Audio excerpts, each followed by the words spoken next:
ज्याला माझं शिष्य व्हायचं आहे त्याने आपला वधस्तंभ घेऊन मला अनुसरावे. पिता आणि पुत्र आणि पवित्र आत्मा यांच्या नावे. ख्रिस्ताठाई माझ्या प्रिय बंधू भगिनींनो, मारिओ प्लेटल बँगलोरमधील 23 वर्षांचा एक तरुण आपल्या मामाकडच्या आजी आजोबांच्या लग्नाचा 60वा वाढदिवस आहे. एवढ्या आनंदामध्ये खांद्याला एक पिशवी घेऊन निघालेला.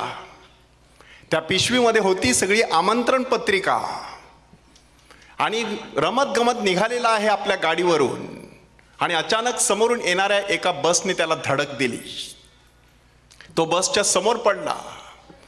तोपर्यंत त्याला कुठलीच इजा झालेली नव्हती, परंतु उभ्या असलेल्या बसला मागून येणाऱ्या दुसऱ्या बसने जोरात टक्कर दिली. ही बस मारिओच्या अंगावरून निघून गेली. मारिओला तातडीने हॉस्पिटलमध्ये नेण्यात आलं. मृत घोषित करण्यात आलं. त्याच्या वडिलांना फोन करण्यात आला. वडील लॉरेन्स प्लेटल धावत पळत हॉस्पिटलला गेले. त्यांनी एकंदरीत परिस्थितीचं गांभीर्य जाणलं आणि आपलं मन खूप घट्ट केलं. आता पत्नीला सांभाळलं पाहिजे. एकुलता एक मुलगा 23 वर्षांचा, आणि अशा प्रसंगी तिला कसं सांगायचं. ती देखील लगेच हॉस्पिटलमध्ये दाखल झाली आणि लॉरेन्सने तिला खांद्याला धरून गदगदा हलवलं आणि सांगितलं, आपल्याला खूप घट्ट करावं लागणार आहे आपलं मन.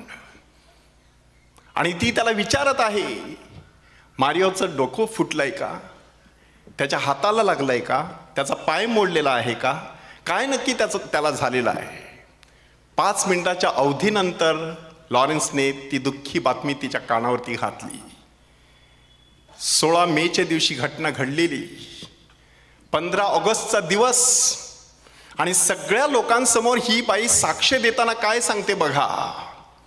First 5 minutes shock.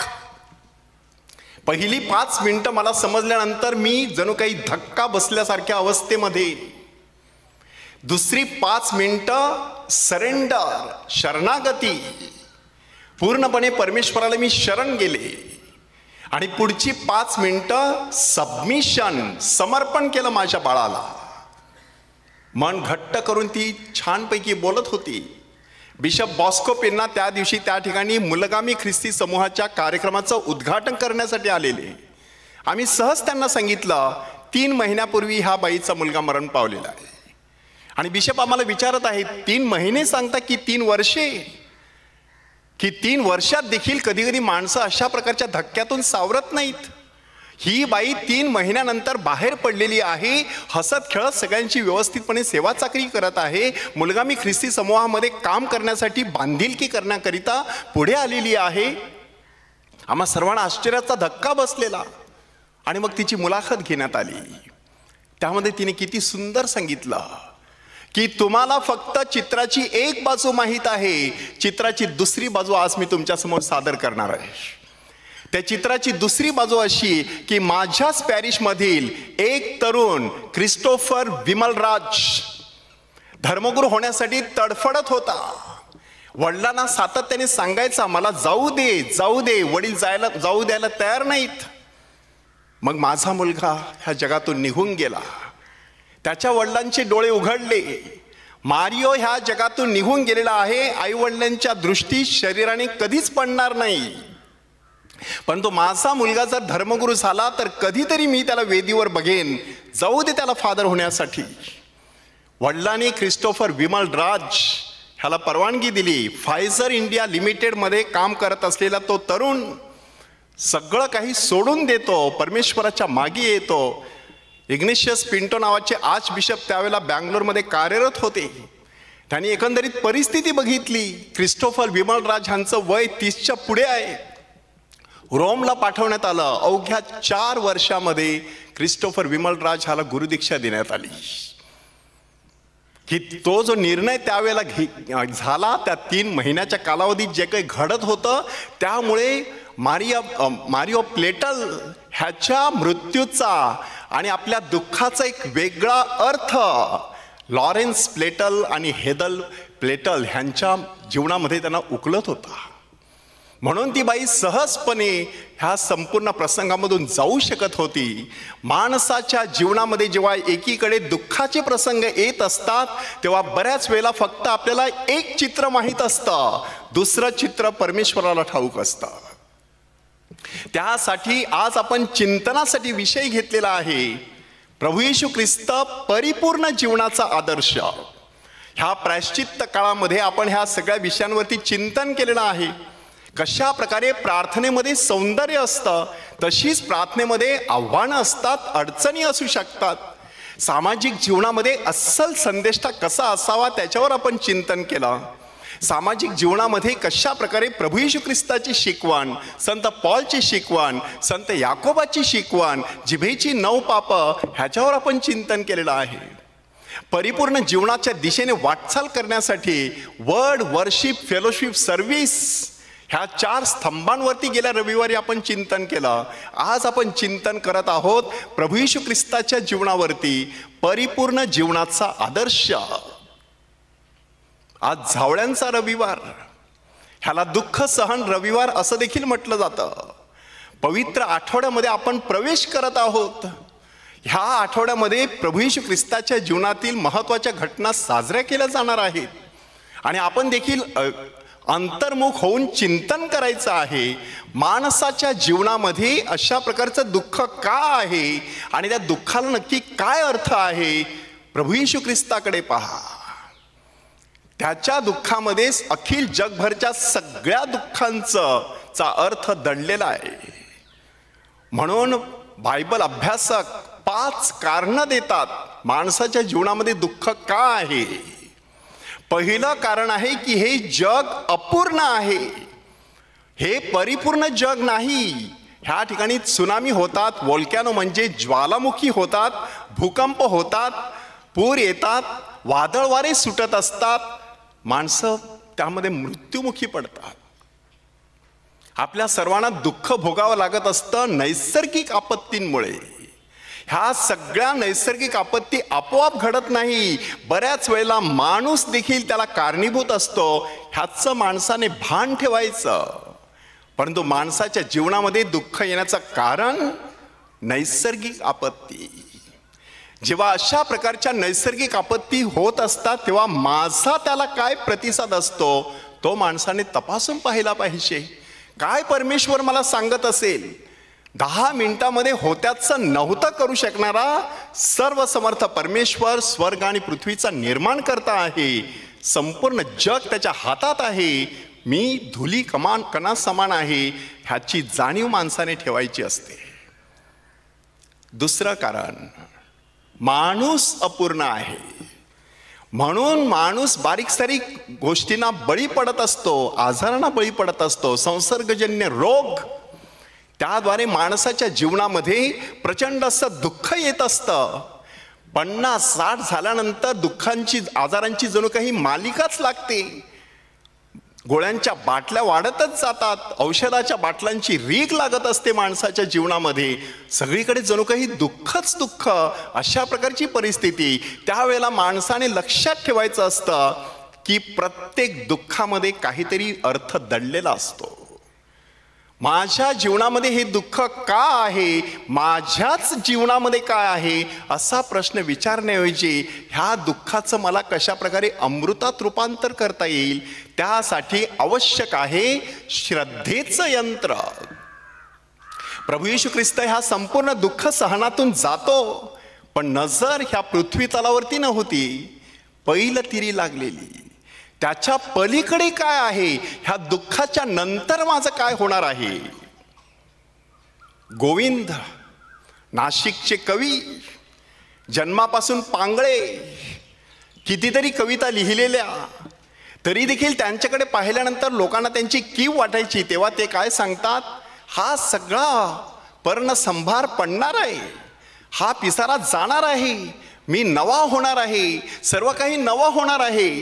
त्या भावनेने तो माणूस मोठ्या आशेने जीवन जगत राहिला, सुंदर अशा कविता करत राहिला. जीवनातील दुःखाचं रूपांतर अमृतामध्ये कसं करायचं त्याची कला माणसाने एकदा आत्मसात केली की परिपूर्णतेच्या दिशेने माणसाच्या जीवनाची वाटचाल चालू राहते. तिसरं कारण आहे माणसाचा मेंदू अपूर्ण आहे. माणसाला सगळ्याच गोष्टी समजत नाहीत. कधी कधी बरेचसे गैरसमज असतात आणि जेव्हा समजतात त्यावेळेला माणसाला फार वाईट वाटत असतं, मी विनाकारण ह्या माणसाला छळलं, त्याचं काहीच चुकलं नव्हतं. म्हणून माणसाचा मेंदू अपूर्ण आहे ह्याची माणसाने सतत जाणीव ठेवायची आणि जेवढं आपल्याला समजत असतं त्याच्या आधारे इतरांच्या मार्गदर्शनाद्वारे पुढे वाटचाल करत राहायचं. चौथं कारण आहे उदात्त हेतूसाठी सहन करावं लागणारं दुःख. की काही दुःखे उदात्त हेतूंसाठी माणूस सहन करत असतो. आई वडील मुलाबाळांसाठी काबाड कष्ट करत असतात. त्यांना एक खात्री असते की माझ्या काबाड कष्टांचं चीज होणार आहे, माझ्या मुलांच्या जीवनाचं सार्थक होणार आहे, त्यांच्या जीवनाला एक विशिष्ट दिशा लाभणार आहे, त्यासाठी मला काबाड कष्ट केले पाहिजेत, त्या अवस्थेतून मला गेला पाहिजे. पुनरुत्थित ख्रिस्त नंतर आपल्या प्रेषितांना सांगतो, ख्रिस्ताने दुःख सोसावे, मरावे आणि तिसऱ्या दिवशी पुन्हा उठावे ह्याचे अगत्य होते. अगत्य ह्या शब्दासाठी ग्रीक शब्द आहे देई, इंग्रजी भाषांतर आहे डिवाइन नेसेसिटी, म्हणजे दैवी योजनेचा भाग. काही दुःख माणसाच्या जीवनामध्ये येत असतात जणू काही दैवी योजनेचा भाग म्हणून. म्हणून माणसाने फक्त ते ओळखायचं आहे की हे जे दुःख आहे परमेश्वराच्या योजनेचा भाग आहे, मला आनंदाने त्या दुःखाला मिठी मारता आली पाहिजे. मारिओ प्लेटल ह्याच्या मृत्यूनंतर हेदर प्लेटल केवढ्या फेमस झाल्या त्या परिसरामध्ये, कारण जीवनाकडे पाहण्याचा दृष्टिकोन. ग्लॅडस टेन्स, आपले पती आणि आपले 2 मुलं ह्यांना जिवंत जाळल्यानंतर देखील ती बाई सहज सांगू शकते, माझ्या मनात कोणाविषयीच राग नाही. क्षमेच्या कपातून जणू काही दुःख हृदयाच्या कपामध्ये तिने ओतलेलं, म्हणून ती सहज ते शब्द उच्चारू शकली. त्या शब्दांना एक सोनेरी रूप प्राप्त झालं. कितीतरी न्यूजपेपरमधून ती बातमी झळकली. दुःख तेच आहे. त्या दुःखाकडे पाहण्याचा दृष्टिकोन मात्र उदात्त असला की माणूस किती सुंदर असं जीवन जगू शकतो. प्रभू येशू ख्रिस्ताकडे पहा, पवित्र मरियेकडे पहा, रक्तसाक्षी संतांकडे पहा. आज हा लाल रंग ह्या ठिकाणी वापरण्यात आलेला आहे. प्रभू येशू ख्रिस्ताच्या दुःख सहनात आपण सहभागी होत आहोत ह्याचं ते फार मोठं प्रतीक. आणि 5वं कारण तारणदायी दुःख.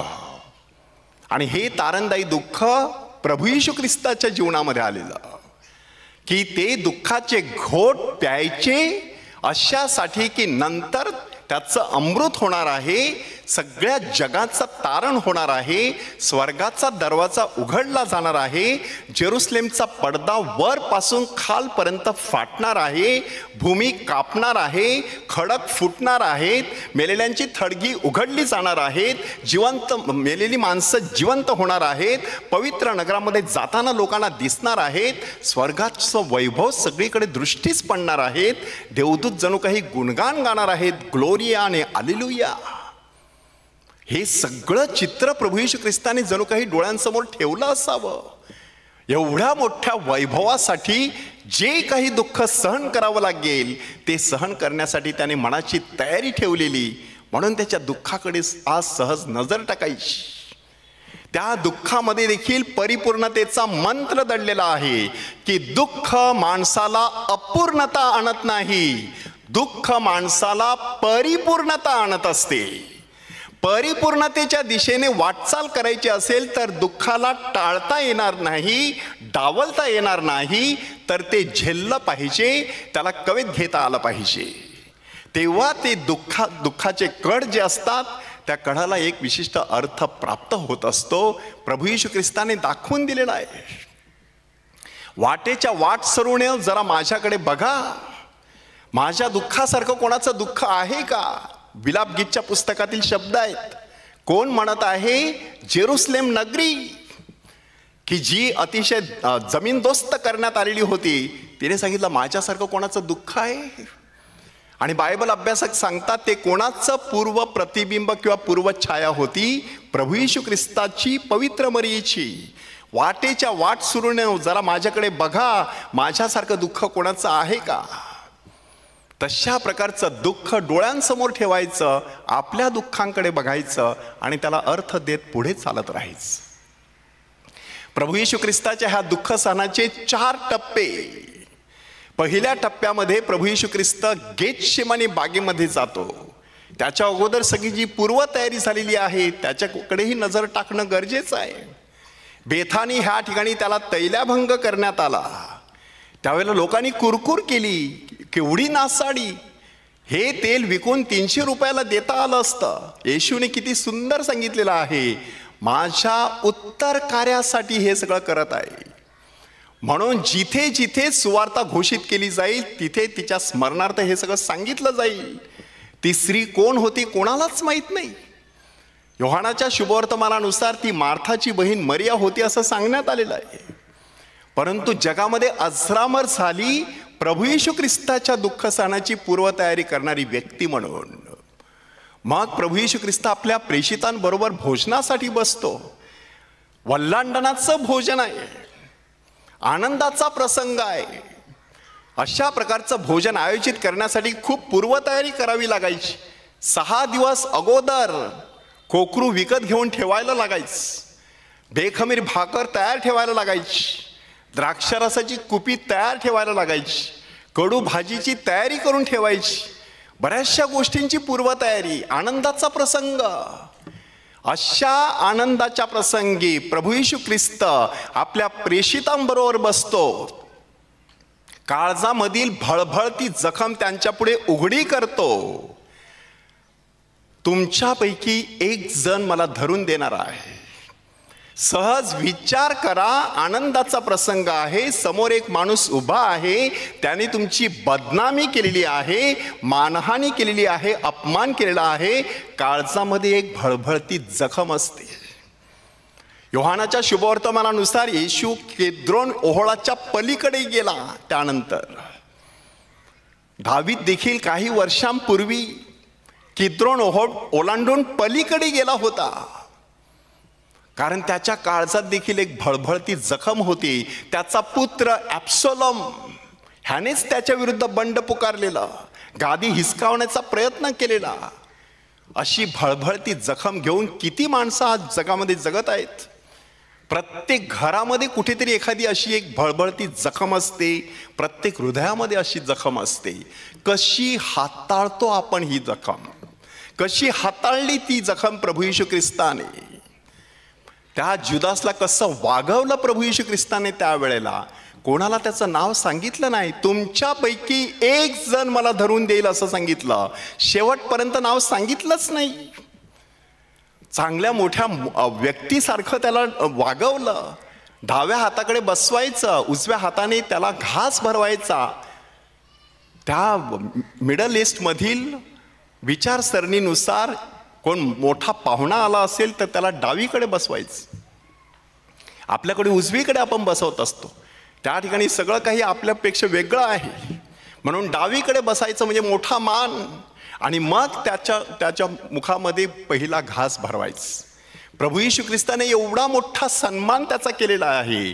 आपल्याला माहीत असून सुद्धा दुसऱ्या व्यक्तीला आपण सन्मानाने वागवत असतो, तेव्हा त्या भळभळत्या जखमेला वेगळा अर्थ प्राप्त होत असतो. त्यानंतर येशू तिथे गेतशेमानी बागेमध्ये आलेला आहे. 3 गोष्टी त्या ठिकाणी घडत आहेत. परिपूर्णता कुठे दडलेली आहे ती आता शोधून काढायची आहे. प्रभू येशू ख्रिस्त प्रेषितांना सांगतो, तुम्ही परीक्षेत पडू नये म्हणून जागृत राहा आणि प्रार्थना करा. आणि धोंड्याच्या टप्प्या इतका पुढे जातो. कशासाठी धोंड्याच्या टप्प्या इतकाच? त्यांना ऐकू गेलं पाहिजे काय प्रार्थना चालली आहे. केवढा तो प्रभू परमेश्वराशी एकरूप होण्याचा प्रयत्न करत आहे हे सगळं त्या ठिकाणी दिसत आहे. कोणती प्रार्थना आहे? माझ्या इच्छेप्रमाणे नव्हे तुझ्या इच्छेप्रमाणे हो. परिपूर्णतेचा हा एक मंत्र आहे. माणसाच्या जीवनामध्ये जेव्हा दुःख येत असतात त्यावेळेला माणूस ती स्वीकारत नसतो, कारण त्याला स्वतःच्या इच्छेप्रमाणे वागायचं असतं. आत्मा उत्सुक आहे खरा, परंतु देह अशक्त आहे. प्रभू येशू ख्रिस्ताला पाहिजे होतं संपूर्ण जगाचं तारण करायचं होतं, परंतु शेवटी दुःख कोणाला भोगावं लागणार आहे, वेदना कोणाला सहन कराव्या लागणार आहेत? शरीराला. त्यालाच फटके बसणार, त्यालाच काटे टोचणार, त्यालाच खिळे भोसकणार, त्या शरीरामधून भाला भोसकला जाणार, त्या शरीराला त्रास होणार आहे, क्रूस एवढा अवजड व्हावा लागणार आहे. म्हणजे शरीराला त्रास होणं. शरीर तयार नव्हतं, आत्मा जणू काही आतुर होता, देह फितूर होता. अशा प्रकारची परिस्थिती आपल्या जीवनात असते की नाही बघा. दिवसभर डोळे पेंगुळत नाही, हातामध्ये रोजरी घेऊन बसा, चटकन डोळे पडतात की नाही बघा. दिवसभर पडत नव्हते. मोबाईल बघत असताना डोळे तारवटून बघत असताना देखील डोळे पडत नाहीत. रोजरी हातामध्ये घेतल्यानंतर कसे पडले? त्याचं कारण असं आहे, जे कृत्य तुम्ही करत आहात ते आध्यात्मिक आहे, आत्म्याचं आहे, पण शरीर तयार नाही त्याच्यासाठी. फादर फ्रान्सिस परेरा ह्यांनी the human and human face of Jesus नावाचं एक पुस्तक लिहिलेलं आहे. त्या पुस्तकामध्ये हा आंतरिक संघर्ष त्यांनी स्पष्टपणे सांगितलेला आहे. एक प्रकारचा हा आंतरिक झगडा, मनापासून काहीतरी करायचं असतं, शरीर साथ देत नाही. सकाळी पहिल्या मिसाला जावंसं वाटतं, पण थंडीने कुडकुडीत दुलईखाली झोपून राहावंसं वाटतं. काय झालेलं आहे? शरीर साथ देत नाही. जाणीव ठेवायची, त्या शरीराला शिस्त लावायची. ती शिस्त ह्या प्रायश्चित्त काळामध्ये शिकवण्यात आलेली आहे. उपवास. त्या उपवासाच्या माध्यमातून शरीराला वठणीवर आणायचं आहे, त्या शरीराला सहकार्य करायला लावायचं आत्म्याशी. मग आपल्या जीवनाची गाडी सुसाट वेगाने त्या रुळावरून धावत स्वर्गाच्या दिशेने जाऊ शकते. प्रभू येशू ख्रिस्त 3 वेळा त्या ठिकाणी प्रार्थना करतो.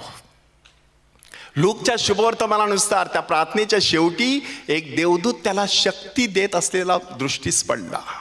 काय नक्की अर्थ दडलेला आहे की माणूस ज्यावेळेला असा आंतरिक झगडा घेऊन परमेश्वराच्या चरणापाशी जात असतो, तेव्हा साक्षात परमेश्वर त्याचा सहाय्यकर्ता होत असतो. म्हणून दुःखामध्ये माणसाने घाबरायचं नाही, परमेश्वराचा आसरा घ्यायचा.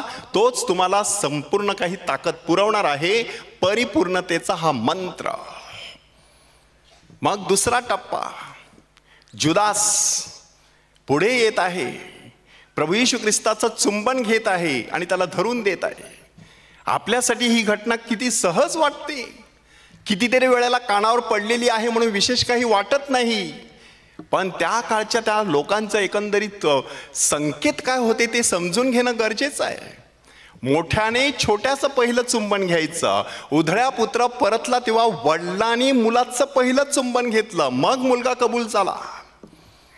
इथे गुरु आहे, शिष्य आहे. गुरुने चुंबन घ्यायला पाहिजे होतं, शिष्याने चुंबन घेतलेलं आहे. कारण काय? कारण त्या शिष्याने गुरुला 30 चांदीच्या नाण्याने विकलेलं आहे. 30 चांदीची नाणी ही त्या वेळेला गुलामाची किंमत. म्हणजे माझा गुरु आता गुरु राहिलेला नाही, तो माझा गुलाम झालेला आहे. माझ्या खिशामध्ये 30 नाणी खुळखुळत आहेत. अशा प्रकारची भूमिका. म्हणून जुदासने घेतलेलं ते चुंबन, त्या चुंबनाला अशा प्रकारचा अर्थ आहे असं फादर रेमंड ब्राऊन ह्यांनी the death of the Messiah नावाच्या पुस्तकामध्ये सांगितलेलं आहे. ते म्हणतात की ही घटना नुसती गेतशेमानी बागेतली नाही, ही घटना तुम्हा आम्हाच्या घरामधली आहे. पार्टीला जायचंय, पिकनिकला जायचंय, प्रोग्रामला जायचंय, सगळं आयोजन करायचं, मग देवाकडे येऊन सांगायचं मला आशीर्वाद दे. कार्यक्रम मी आखायचा, आशीर्वाद देवाने, म्हणजे देव माझा गुलाम. फादर रेमंड ब्राऊन सांगतात तुम्ही आयोजन करतानाच पहिलं परमेश्वराला विचारा, ही तुझी योजना आहे का, ही तुझी इच्छा आहे का. परिपूर्णतेचा मंत्र तिकडे दडलेला आहे. बरेचसे आपले कार्यक्रम फिसकटतात, देवाला विश्वासात घेतलेलं नसतं, आपण स्वतःच्या मनाप्रमाणे आयोजन करत असतो. परमेश्वराला परमेश्वर म्हणूनच सन्मानित केलं गेलं पाहिजे. तिसरी घटना त्या ठिकाणी घडत आहे. पेत्र तरवार उपसतो आणि मल्ख नावाच्या दासाचा कान छाटून टाकतो. प्रभू येशू ख्रिस्ताला काळजामधून कळवळा येतो. तो धावत जाऊन ताबडतोब त्या दासाचा कान बरा करतो. काय घडलंय बघा. प्रभू येशू ख्रिस्त स्वतः त्या दुःख सहनातून जात आहे, पण दुसऱ्याचा दुःखाचा बिलकुल त्याला विसर पडत नाही. माणूस बऱ्याच वेळा स्वतःचं दुःख असं कुरवाळून बसत असतो. थोडंसं दुसऱ्यांच्या दुःखाकडे बघा. आपल्यापेक्षा कितीतरी लोकांची दुःखे खूप मोठी आहेत, त्याच्यापुढे आपलं दुःख काहीच नाही. दुनिया में कितना गम है, मेरा गम कितना कम है. लोगों का गम देखा तो मैं अपना गम भूल गया. दुसऱ्यांचं दुःखाचा विचार करून बघा. परिपूर्णतेचा विचार त्याच्यात दडलेला आहे. दुसऱ्यांच्या दुःखांचा जर माणसाने थोडा तरी विचार केला तर आपलं दुःख थोडंसं हलकं होत असतं. येशू स्वतःचं दुःख कुरवाळत बसला नाही, दुसऱ्यांचं दुःख हलकं करण्यासाठी पुढे सरसावतो. गेतशेमानी बागेतला प्रसंग संपतो आणि आता दुसरा टप्पा येतो, चौकशी. 2 टप्प्यामध्ये चौकशी. पहिली चौकशी प्रमुख याजकांसमोर. प्रश्न काय विचारण्यात आलेला आहे, तू देवाचा पुत्र आहेस का? आणि त्याने सांगितलं होय, आणि तुम्ही मनुष्याच्या पुत्राला मेघांवरती आरूढ होऊन येताना पाहाल. पिलाताने प्रश्न विचारला, तू राजा आहेस का? होय, पण माझं राज्य हा जगाचं नाही. काय नक्की दडलेलं आहे या उत्तरामध्ये? माणूस दुःखाच्या खाईतून कितीही जात असला तरी त्याने आपली आत्मप्रतिमा आणि आत्मप्रतिष्ठा ह्याचा कधी विसर पडू द्यायचा नसतो. मी परमेश्वराचं लेकरू आहे, मी पवित्र आत्म्याचं मंदिर आहे, मी प्रभू येशू ख्रिस्ताच्या शरीराचा अवयव झालेला आहे. प्रायश्चित्त साक्रामेंताद्वारे त्याने मला त्याच्या अतिमौल्यवान रक्ताने धुवून पुसून स्वच्छ केलेलं आहे. मी परमेश्वराचं लेकरू आहे, त्याची प्रतिमा आणि प्रतिरूप आहे. मला कितीही दुःख सहन करावं लागलं तरी ही प्रतिमा कधीच नष्ट होणारी नाही, ह्याचं भान माणसाने ठेवायचं असतं. आणि मग आता तिसरा टप्पा सुरू होतो, क्रूसाची भयान अशी वाट. ह्या 40 दिवसामध्ये आपण बऱ्याच वेळेला त्या क्रूसाच्या वाटेवरती चिंतन केलेलं आहे, परंतु आता वैयक्तिकरित्या थोडंसं त्याच्याकडे नजर लावायची. पुष्कळ वेळेला सामुदायिक दृष्ट्या क्रूसाच्या वाटेमध्ये आपण नुसते सहभागी होत असतो, वैयक्तिकरित्या त्याच्यामध्ये चिंतन केलेलं नसतं. नुसत्या 4थ्या स्थानापासून सुरुवात करून बघा. पवित्र मरिया 4थ्या स्थानापासून त्या क्रूसाच्या वाटेमध्ये सहभागी होते, शेवटपर्यंत 11 स्थानं. प्रत्येक स्थानामध्ये काय दडलेलं आहे बघा. पवित्र मरिया आणि येशूची भेट. अभ्यासक आपल्याला काय सांगतात? 2 आज्ञाधारक अशा व्यक्तींची भेट. प्रभू येशू ख्रिस्ताने गेतशेमाने बागेमध्ये परमेश्वराला सांगितलेलं होतं, माझ्या इच्छेप्रमाणे नव्हे तुझ्या इच्छेप्रमाणे हो. पण हे शब्द पवित्र मरियेने येशूच्या जन्माअगोदर सांगितलेले परमेश्वराला, पहा मी प्रभूची दासी आहे, तुझ्या शब्दाप्रमाणे माझ्या बाबतीत घडून येऊ, तुझ्या इच्छेप्रमाणे हो. 2 आज्ञाधारक व्यक्तीची ती भेट, परिपूर्णतेचा हा आणखी एक मंत्र, आज्ञाधारकपणा. आणि मग ती वाटचाल सुरू झालेली आहे. शिमोन सिरेनेकर पुढे सरसावत आहे. सुरुवातीला त्याला वेठीस धरण्यात आला, नंतर स्वेच्छेने तो क्रूस व्हायला तयार होतो. माऊलीला काय वाटलं असेल, कोणीतरी माझ्या मुलाचा खांद्याला खांदा लावून काम करायला तयार आहे. माणूस ज्यावेळेला अशा प्रकारे प्रभू येशू ख्रिस्त आणि त्याची ख्रिस्त सभा ह्यातील कार्यासाठी आपला खांदा देत असतो, त्यावेळेला माऊलीला आपण दिलासा देत असतो. ती ख्रिस्ताची आणि ख्रिस्त सभेची माता आहे. वेरोनिका, आत्ताच आपण सुंदर असं गायन ऐकलं. प्रभू येशू ख्रिस्ताचा चेहरा पुसते, माऊली बघत आहे, ते तिकडे आहे.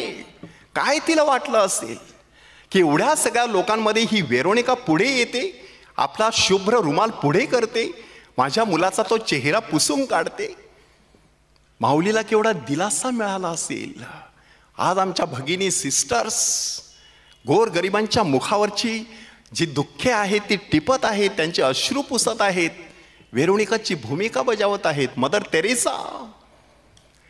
तेरेसा म्हणतात, मी एका वृद्धाश्रमात गेले आणि त्या ठिकाणी मी बघितलं की बऱ्याचशा लोकांचे चेहरे काळवंडलेले, त्यांचे चेहरे उदासीन असलेले. मी सिस्टरांना विचारलं, कोणी हे आजारी आहेत का, ह्यांचं कोणी नाही का? आणि मग मी एकेकांची चौकशी करायला सुरुवात केली. तेव्हा त्यांनी सांगितलं की आमच्या घरून कोणच आलं नाही, आम्ही दरवाजासमोर डोळे घालून वाट बघत आहोत. मदरने प्रत्येकाला कुशीत घेऊन सांगितलं, मी तुझी नातेवाईक आहे, मी तुझीच आहे. मग त्यांचे उजळलेले चेहरे, मदरने एक सुंदर वाक्य म्हटलं, मला ह्या जगात काळवणलेले चेहरे नाही, उजळलेले चेहरे पाहण्याची सवय झाली आहे.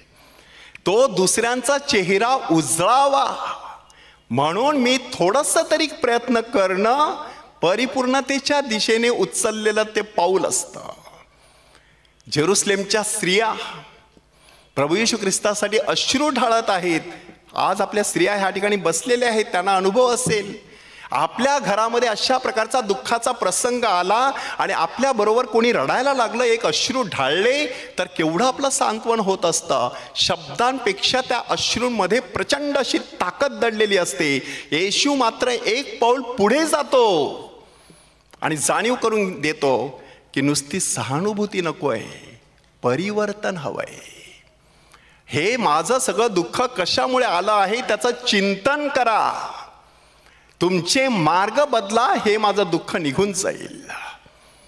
म्हणून स्वतःसाठी आणि स्वतःच्या मुलाबाळासाठी रडा असं सांगण्यात आलेलं आहे. माऊली हे सगळं बघत आहे. येशूचं वस्त्रहरण, त्याच्या अंगावरची वस्त्रे काढली जातात. माऊलीने शिरलेला तो अंगरखा, त्याच्यावरती चिठ्ठ्या टाकल्या जात आहेत. माऊलीच्या काळजाचा कानुसा घेऊन बघा. क्रुसावरती एक एक घण घातले जात होते. अगस्तीन सांगतात, संत अगस्तीन, खिळे येशूच्या हातापायाला ठोकले जात होते. त्याचे घाव माऊलीच्या काळजावरती पडत होते. तो नुसता आवाज जरी आपण ऐकल्याचा विचार केला तर काय वाटलं असेल त्याची नुसती कल्पना करा. माऊली पूर्णपणे प्रभू येशू ख्रिस्ताच्या त्या दुःख सहनामध्ये सहभागी झालेली. आणि म्हणूनच कुशीमध्ये भाला भोसकण्यात आला त्यावेळेला पुन्हा एकदा संत बर्नट सांगतात, तो पहिला माऊलीच्या कुशीतून गेलेला आहे, माऊलीच्या काळजातून गेलेला आहे. दुःखाची तरवार आरपार केवढी एकरूप झालेली आहे बघा. ज्या ज्या वेळेला माणसाच्या जीवनामध्ये अशा प्रकारचं दुःख येत असतं तेव्हा संत जॉन मारी वियानीने दिलेले शब्द आपण आपल्या ओठावरती ठेवले पाहिजेत की हे प्रभो, हे माझं दुःख तुझ्या अतिपवित्र हृदयाला मी अर्पण करतो, पाप्यांच्या परिवर्तनासाठी. त्याची सुरुवात माझ्यापासून, मी पापी आहे, ह्या दुःखामुळे माझं थोडंसं तरी परिवर्तन होऊ दे. अशा प्रकारची प्रार्थना प्रभूकडे करायची असते. माऊलीच्या व्यंगेमध्ये असलेला तो येशूचा मुर्दा, आपल्या आधी आपल्या मुलाबाळांना मरण यावं हे केवढं वेदनादायी असतं, काही आई वडिलांनी अनुभवलेलं आहे. माऊली त्या ठिकाणी प्रत्यक्ष अनुभवत आहे. त्याचं वय काय आणि माझं वय काय, हे त्याचं मरायचं वय नक्कीच नाही आहे. तरी देखील तिला एकंदरीत देवदूतांनी दिलेल्या संदेशामुळे मनामध्ये एक प्रकारची धुगधुगी होती की हा शेवट नाही आहे. म्हणून ते दुःख झेलण्याची एक वेगळी ताकद, जणू काही हृदयाची केलेली मोठी झोळी आणि त्यामध्ये घेतलेला प्रभू येशू ख्रिस्ताचा तो मृतदेह येशूला थडग्यात ठेवण्यात आलं. जीवनामध्ये पोकळी निर्माण झाल्यानंतर काय होत असतं त्याचा माऊलीने घेतलेला तो अनुभव. दुसरीकडे काय घडत होतं, जगाचं तारण, त्या तारणाला सुरुवात झालेली. त्याची सुरुवात पहिली त्या उजव्या हाताकडील चोरापासून. बिशप फुलटन शीन ह्यांनी त्याच्यासाठी 3 शब्द वापरलेले आहेत, साल्वांदुस, साल्वातुस आणि साल्वातोर. साल्वातोर म्हणजे तारणारा. तारणाऱ्याचा क्रूस मधोमध. माणसाच्या जीवनामध्ये कितीही पाप घडलं, कितीही दुःख आलं तरी तारणारा आहे ह्याची माणसाने कधीच विसर पडू स्वतःला द्यायचा नसतो. उजव्या हाताकडील चोर साल्वातुस म्हणजे ज्याचं तारण झालं. तो कसं तारण झालेलं आहे, स्वतःची दुर्बलता त्याने ओळखली, येशूचं ऐश्वर्य त्याने अनुभवलं आणि विनम्रपणे प्रार्थना केली. बिशप फुलटन शीन काय सांगतात बघा, आयुष्यभर त्याने चोरी केली, शेवटी स्वर्गाची सुद्धा चोरी केली, मात्र त्यासाठी पैसे मोजले होते येशूने लाल रक्ताचे. त्या लाल रक्ताच्या किमतीने येशूने स्वर्ग मिळवून दिलेला त्या उजव्या हाताकडील चोराला. आणि डाव्या हाताकडील चोर साल्वांदुस, म्हणजे कदाचित त्याचं तारण होऊ शकलं असतं पण झालं नाही. म्हणून माणसाने कधीच गृहीत धरायचं नाही आपलं तारण होईल आपोआप. अहो, तारणारा बाजूला आहे, बाजूने जात आहे, जाणीव नाही. प्रायश्चित्त काळ निघून जात आहे, 1 आठवडा राहिलेला आहे. अजून ह्या प्रायश्चित्त काळाच्या वातावरणामध्ये शिरलेलो नाही मी. पुढच्या वर्षी मी ह्या जगात असेन किंवा नाही सांगता येत नाही. त्या दिवशी आमच्या वसईला एक घटना घडली. फ्युनरलची मिसा सुरू आहे, एक माणूस पेटी वाजवत आहे. 2 दिवसांनी त्याच माणसाचा फ्युनरल त्याच चर्चमध्ये. सांगता येत नाही. म्हणून आलेला प्रत्येक दिवस परमेश्वराच्या कृपेने घालवायचा. परमेश्वराचा तो क्रूस आपल्या खांद्यावरती घ्यायचा, त्याच्या मागे चालत राहायचं, आत्मत्याग करायचा. तेव्हा परिपूर्ण असलेला प्रभू येशू ख्रिस्त आपल्याला देखील सांगणार आहे, आज तू माझ्याबरोबर सुखलोकात असशील. त्याच येशूने सांगितलेले शब्द आज आपल्या काळजाच्या कुपीमध्ये घेऊन जाऊया. ज्याला माझा शिष्य व्हायचा आहे त्याने आत्मत्याग करावा, आपला क्रूस उचलावा आणि माझ्या मागे यावे. तथास्तु.